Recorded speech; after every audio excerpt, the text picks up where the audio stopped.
unlocking a world of knowledge in an instant. Ready for today's quick insight? Correcting lighting in dark videos involves a few key steps.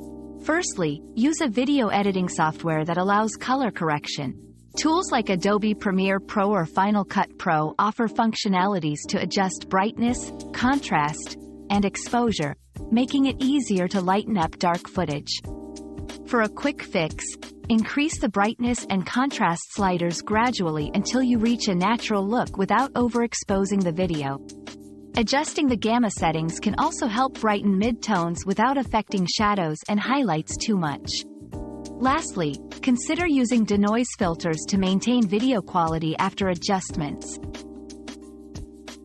Another mystery solved, but many more await. Keep up with our daily discoveries by subscribing and turning on notifications.